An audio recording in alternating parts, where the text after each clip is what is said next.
মরণঘাতী এইডসে আক্রান্ত হচ্ছে পাকিস্তানের তৌনুসা শহরের একের পর এক শিশু। এক চিকিৎসকের কাছে চিকিৎসা নিতে আসা আক্রান্তের সংখ্যাই ছাড়িয়েছে ৩০০-এর বেশি। এরপরই এই ঘটনার রহস্য উদ্ঘাটনে শুরু হয় অনুসন্ধান। এরপর বেরিয়ে আসে এক চাঞ্চল্যকর তথ্য।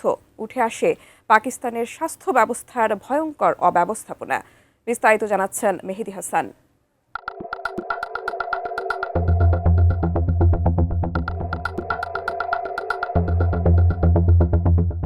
তৌনুসা শহরে এখন এমন শোকের গল্পই ছড়িয়ে পড়েছে শত শত পরিবারের মাঝে। আর এই করুণ মানবিক ট্র্যাজেডির পেছনেই লুকিয়ে আছে এক গভীর স্বাস্থ্য সংকটের বাস্তবতা।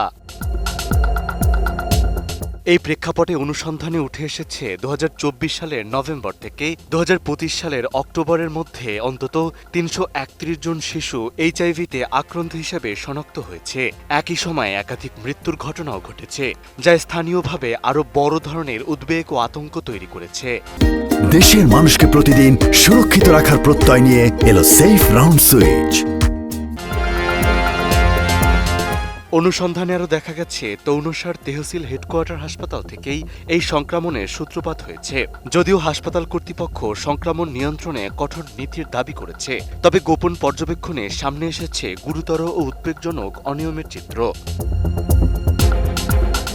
সেখানে দেখা যায় ব্যবহৃত সিরিঞ্জ পুনরায় ব্যবহার করে ওষুধ দেওয়া হচ্ছে, ফলে ওষুধের শিশিতে জীবাণু মিশে যাচ্ছে এবং সেখান থেকেই এক শিশু থেকে আরেক শিশুর শরীরে দ্রুত ভাইরাস ছড়িয়ে পড়ছে। পাশাপাশি একই ভায়াল থেকে একাধিক শিশুকে ইনজেকশন দেয়া এবং প্রয়োজনীয় সুরক্ষা ছাড়াই চিকিৎসা দেওয়ার ঘটনাও বারবার ধরা পড়ছে।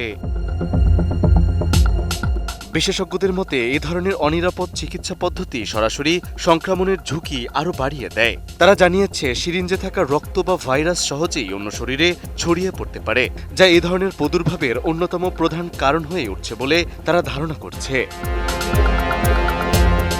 এর আগেও ২০১৯ সালে সিন্ধু প্রদেশে একই ধরনের ঘটনায় প্রায় ১৫০০ শিশু এইচআইভিতে আক্রান্ত হয়েছিল।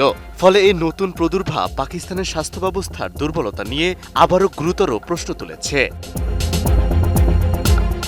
সব মিলিয়ে চিকিৎসা ব্যবস্থায় অবহেলা ও অনিয়মে কিভাবে বড় ধরনের জনস্বাস্থ্য সংকটে রূপ নিতে পারে তৌনুসার এই ঘটনায় তার একটি স্পষ্ট ও সতর্কবার্তা হয়ে উঠেছে। মেহেদী হাসান, ATN নিউজ।